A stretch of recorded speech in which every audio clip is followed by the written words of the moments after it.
Hey, how you doing? How you doing? Okay, so we have an interesting topic to bring up, and it's courtesy of Charlotte Yun. So let's get into it.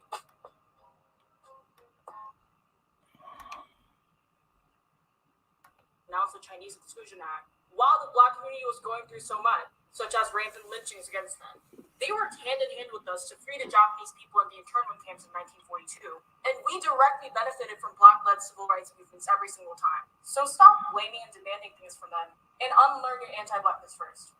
I'm done with you Asians who think having a race war with the Black community is in our favor. No, it fucking is not. And y'all always want to bring up Black people attacking Asians during the post-COVID era, which has happened a few times, but guess what, bitch? There could be bad people in every race. Remember, anti-Asian is always rooted in white supremacy, but a person of any race can be influenced by white supremacy. So those Black people that attacked us were subscribing to the white supremacist narrative that Asians caused COVID. And if you blame Black people as a whole for the anti-Asian hate crime, you are subscribing to the white supremacist narrative that Black people are inherently aggressive. And y'all Asians who are like, why aren't Black people standing with us? Bitch, be grateful because they've always stood with us. Frederick Douglass in 1882 made the time to openly denounce the Chinese Exclusion Act while the Black community was going through so much, such as rampant lynchings against them. They worked hand in hand with us to free the Japanese people in the internment camps in 1942, and we directly benefited from Black-led civil rights movements every single time. So stop blaming and demanding things from them, and unlearn your anti-Blackness first. I'm done with you Asians who think having a race war with the Black. Okay, so let it play twice. Basically, she said a mouthful. All right, she basically said things that are true, and it's not talked about. That's the funny thing. This is not talked about, and you rarely hear this in our schools.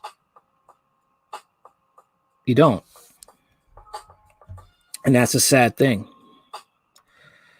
because it's backed by facts. Let me show you.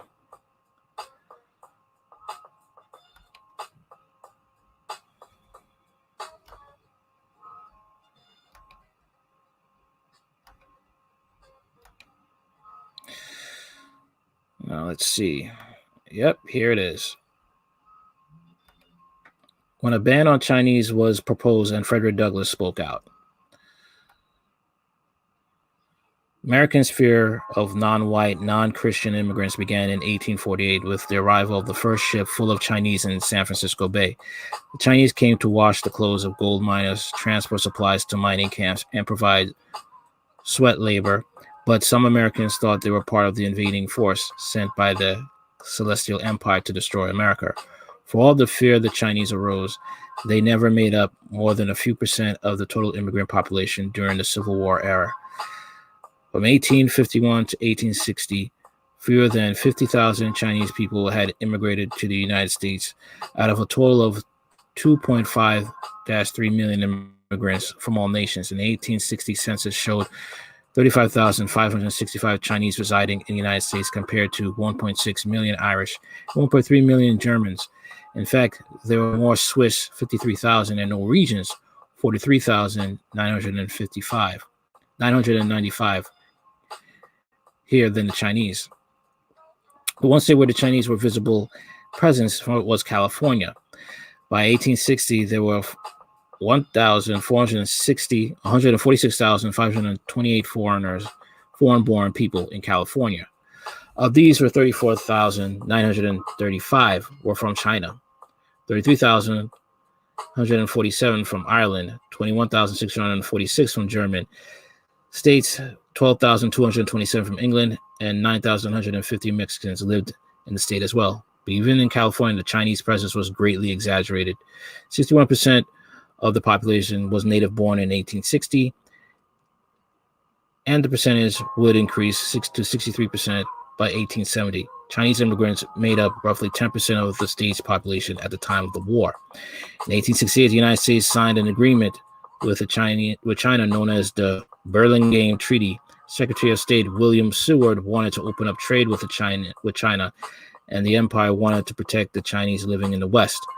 The treaty recognized the right to immigrate from one country to another, according to the Treaty of the United States of America and the Emperor of China cordially recognize the inherent and inalienable right of man to change his home and allegiance, and also mutual advantage of the free migration and immigration of their citizens and subjects, respectively, from the one country to another, for purposes of curiosity of trade or as permanent residents. The agreement formally encouraged Chinese to immigrate and promised to treat them on an equal basis with American citizens in most matters. And as you can see, that was not the case. The Berlin Treaty led to an increase in Chinese immigration from 6,707 in 1868 to 12,874 in 1869. But the opening free immigration to non-whites was met with a backlash. Los Angeles would soon become a hotbed of anti-Chinese violence. By 1870, the city's Chinese population would grow to 200 men and 34 women. The total population of the city of Los Angeles was at that time 5,728. White people and even some Latino Angelenos claimed that Americans would soon be undercut by the growing number of Chinese. On October 24th, 1871, when a white rancher was killed during a gunfight with several Chinese immigrants, anti-Chinese hatred erupted into deadly violence. Over a four-hour period, rioters killed 18 Chinese, 14 of whom were hanged by lynch mobs. Wow. Frederick Douglass decided that amidst growing anti-Chinese and agitation, he needed to address the issue of whether the American nation could tolerate the arriving immigrants of another race, or whether a ban on Chinese should be imposed. Douglass was the nation's foremost advocate of racial equality, but he was also a prominent ally of Republican leaders who just a decade earlier had flirted with know-nothings. Douglass delivered his immigration lecture in Boston in 1867. At the time, free slaves had finally been recognized as citizens by the still unratified 14th Amendment, but non-whites had no constitutional guaranteed right to vote. White Americans worried that the United States, whose founding myth was that it was Anglo-Saxon nation begun by the Pilgrims at Plymouth and built white Protestant people from England, Scotland, and Wales, was in danger of losing its character. Please. A lot of times, the fact of the matter is, people were here long before Europeans got here. Okay? That's what's not told. You had Native Americans here. All right. And a lot of these people who like to, it's just a lot of disgusting racist mindsets have with this white supremacy. Douglass told his audience that he was there to speak to you of the character and mission of the United States, with special reference to the question whether we are the better or the worse for being composed of different races of men. Douglass told his listeners, the great-grandchildren of the Puritans, that the creation myth was incomplete. Rather than being the miraculous product of the Anglo-Saxons of America, Douglass said, much of the wealth, leisure, culture, refinement, and civilization of the country are due to the arm of the Negro and the muscle of the Irishman. Yep, without these, the wealth created by the sturdy toil English civilization had still lingered this side of the Anglamise, and the wolf still be howling on their summits. Blacks brought as slaves and the despised Irish working class were the labor that helped to make America great. But even with this was an incomplete story. Douglass reminded his audience that many of America's achievements had been made by immigrants. See what I'm saying? The abolitionist views of many German immigrants prompted Douglass to observe that the Germans is a joyous child of freedom, fond of many sports, and a lover of music and happy man generally. Though he never forgets that he is a German, he never fails to remember that he is an American. Immigrants, who pointed out, often brought a different view of society from the native born and were thereby able to change America for the better. Douglass declared that the people of the United States were not racially, ethnically, or religiously homogeneous. Americans have, he argued, are a composite nation, a people made up from many peoples. In recognition of this fact, he declared, we should welcome to our ample continent all nations, tongues, and peoples. And as fast as they learn our language and comprehend the duties of citizenship, we should incorporate them into the American body politic. The outspread wings of the American eagle are broad enough to shelter all who are likely to come. Diversity was a positive virtue for this country, according to Douglas. He compared America to the decaying nations of the old world.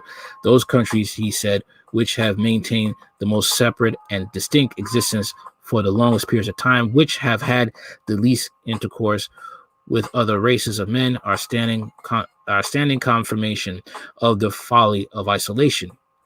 The very soil of the nation mind becomes, in such cases, barren and can only be resuscitated by the assistance from without.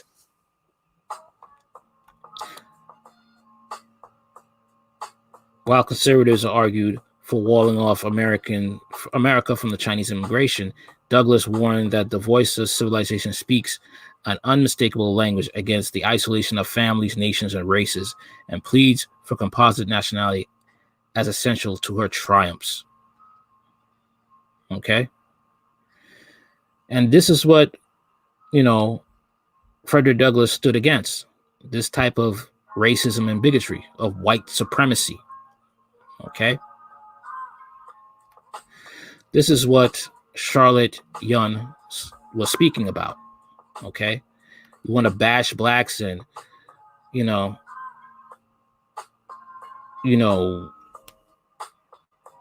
act like, white supremacy is the way to go. It's not. And you have even some Asians that are for taking away affirmative action. Without affirmative action, there's no way to keep white racists in check from trying to lock out jobs from non-whites.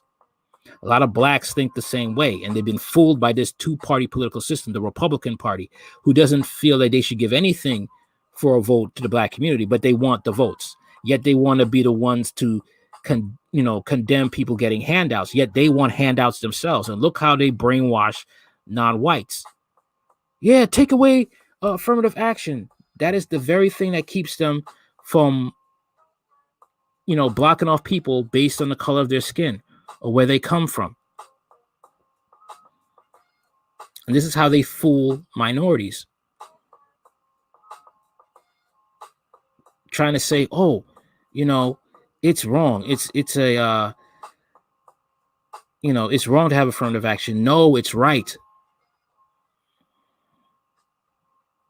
Okay, it's right because it keeps white racists in check. Those whites who are racist. Not every white person is racist, but you have those that are. And that is a way to keep them in check, to make sure that they hire people based on their ability to do the job, not on the color of their skin. Okay. Let me share another article. Here we go.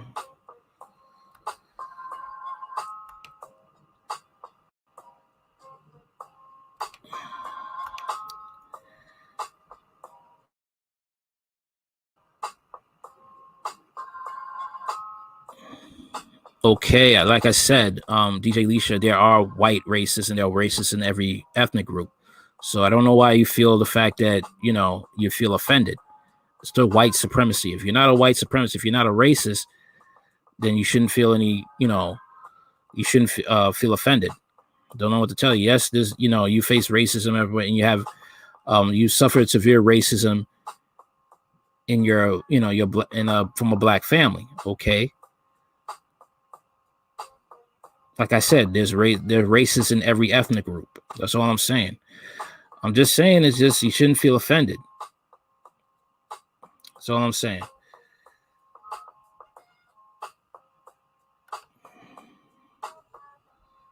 All right. So moving on.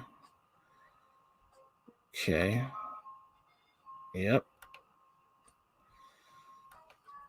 The long history of racism against Asian Americans in the U.S. In the recent Washington Post episode, a former Democratic presidential candidate, Andrew Yang, called upon Asian Americans to become part of the solution against COVID-19. In the face of the rising anti-Asian racist actions, now at about 100 reported cases per day, Yang employs Asian Americans to wear red, white, and blue in their efforts to combat the virus. Huh? Optimistically, before Donald Trump declared COVID-19 as the Chinese virus, Yang believed that getting the virus under control would rid this country of its anti-Asian racism. But Asian American history, my field of research, suggests a sobering reality. Donald Trump, like I said, presidents are selected, they're not elected. Donald Trump is just doing his job to polarize the nation. That's it. That is his job, to polarize the nation.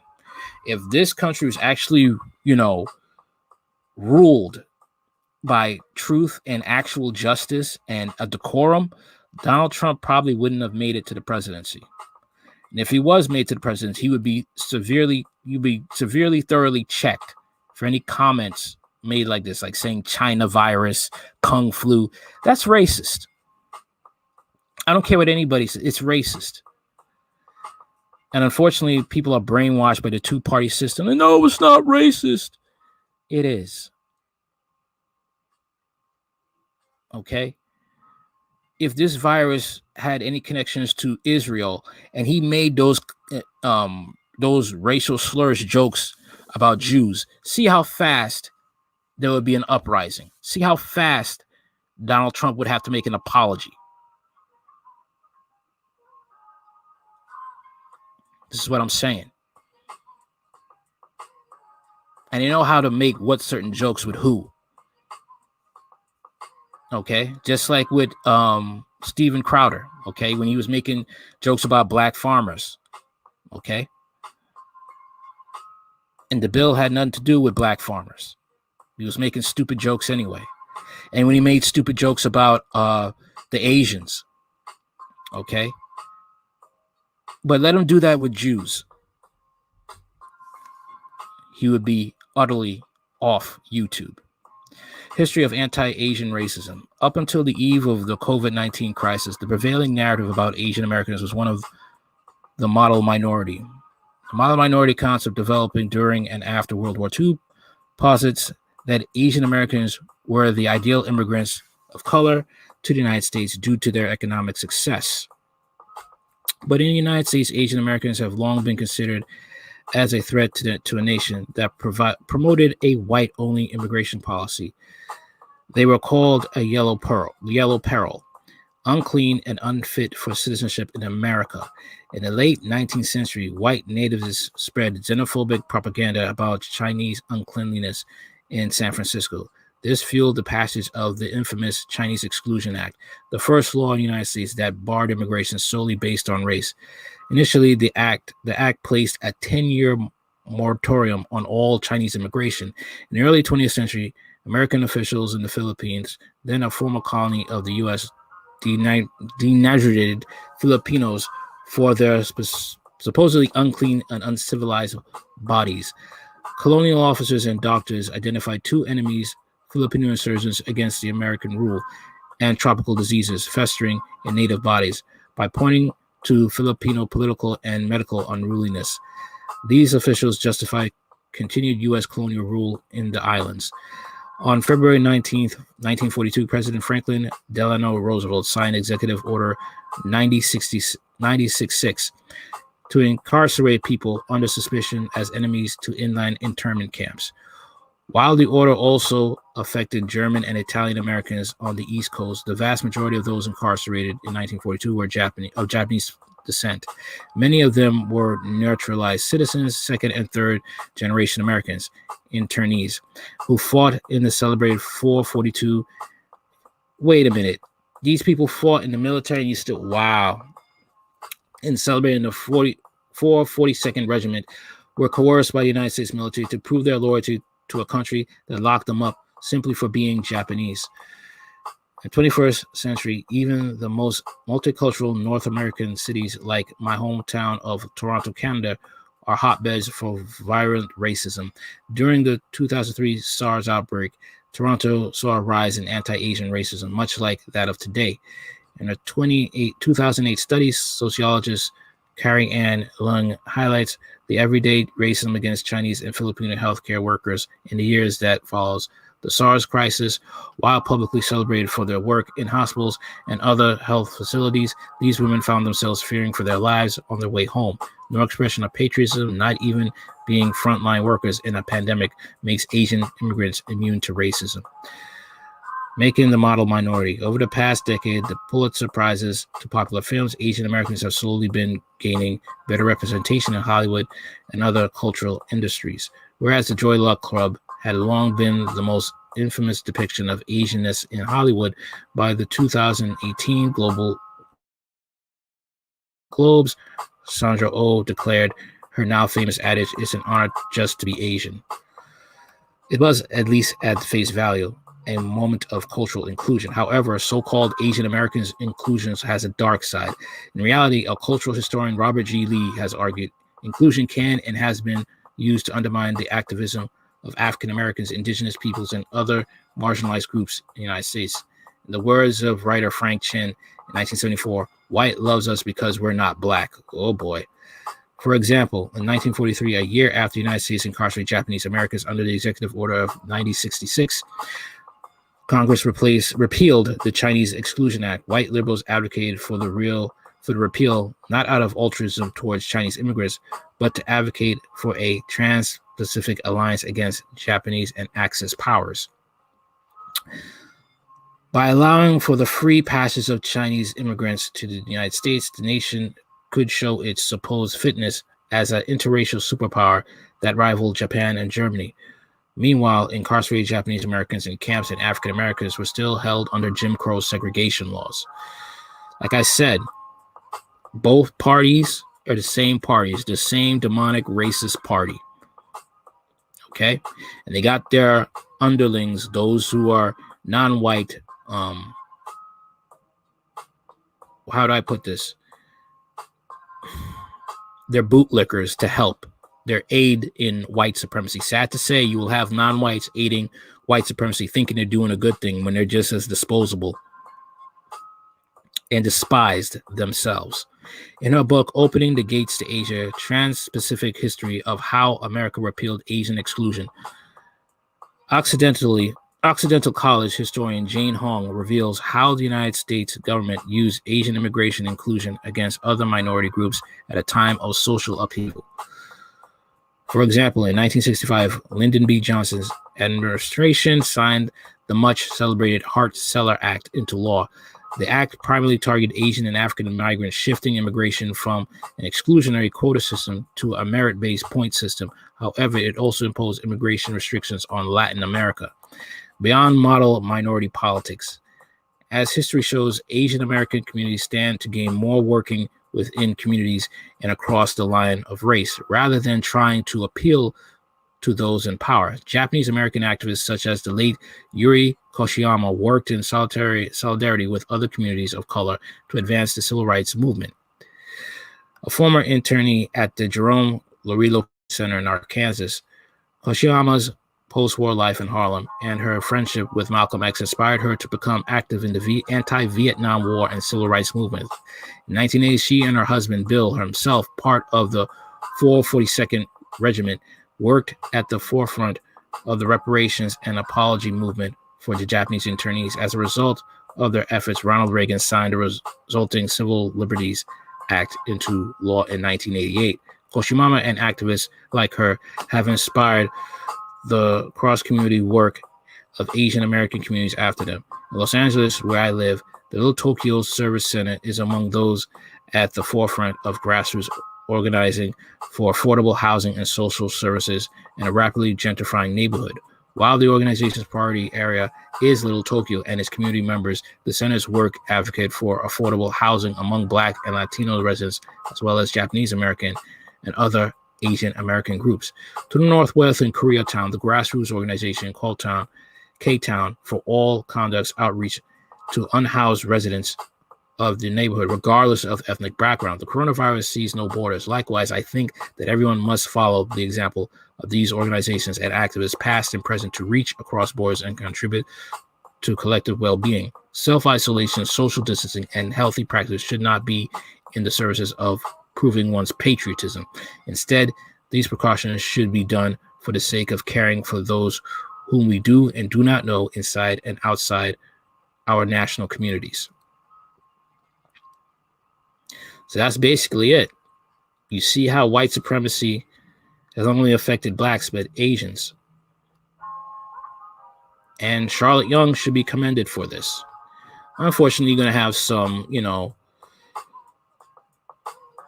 have people, you'll have white conservatives will jump at this and make some sort of nonsense argument towards this, that racism doesn't exist. Racism has been around since the beginning of time. It has. I'll give you one from the Bible, like Moses, and Moses was Jewish, and Moses' wife was black. Moses' sister Miriam didn't like the fact that Moses was married to a black woman, and she got hit with leprosy. Perfect example. You have this, all over. But now we have this white supremacy. Okay, in America. And it doesn't care if you're non-white, you're the enemy. And they will manipulate and find ways to divide. That's it.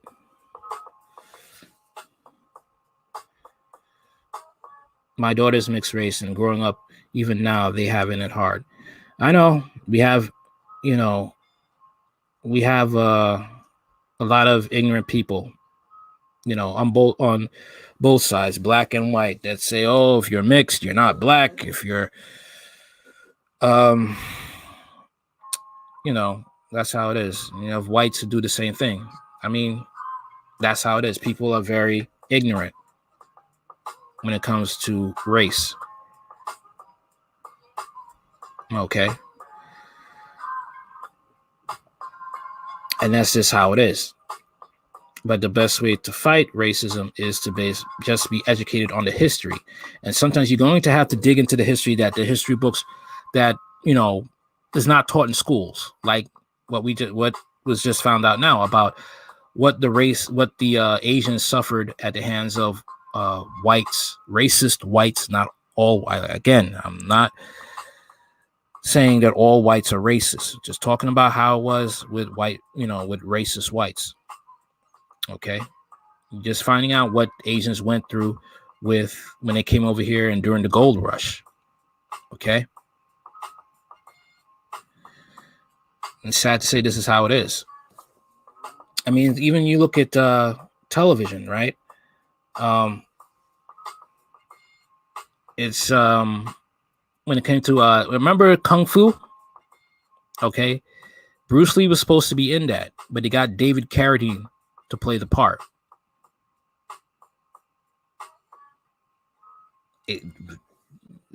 That sucks.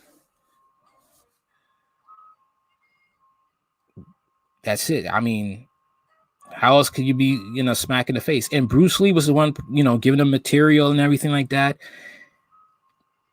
And that's how it was.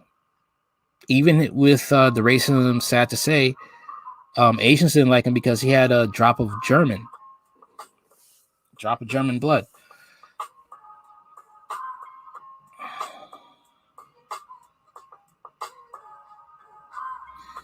Yep.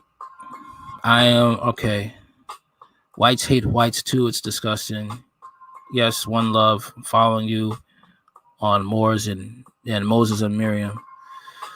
Yeah, I mean, that's how it is. I mean, racism was bad. It was even, that's the example I could give you. I give you another one like Timothy. Father was Greek, mother was Jewish. You see, racism has been around for a long, long time. Okay. And the thing is, like, you're dealing in a country that this is spread out. This is how it is. The best way to do is just to be educated and to know what's up. But how far a person is willing to go down that rabbit hole is up to them. Like I said, this two-party system is not for the people. It is not for the people. Just think about it. Just think about it, okay? All these years and all we have is two-party system. We have a very big country and all we have is a two-party system. Democrat, Republican, Democrat, Republican. And both sides seek to do harm.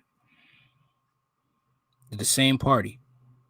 Both love war, both love racism, both love to use people to exploit people. Okay? Democrats want to enslave minorities, make them victims. Okay? Republicans,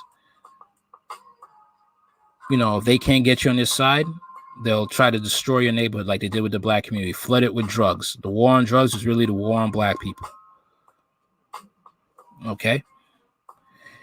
Let's take another example, the crime bill, right? Bill Clinton signed that. He was a Democrat. He's supposed to be for the people. This is how they have this fake, WrestleMania theater. Okay? And Republicans came to him and they want to be tough on crime. Blacks leaders came from communities, poor communities, and said, listen, Mr. Bill Clinton, we just need jobs in our communities so our people won't be going into crime. What did Bill Clinton do? Bill Clinton signed a crime bill and had more blacks locked up in prison to help the prison industry. Both sides don't care about anybody.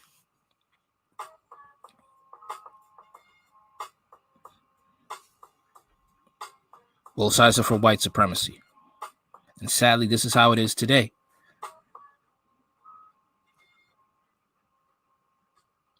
All right. Yeah, it's a dog-eat-dog world. All right. So,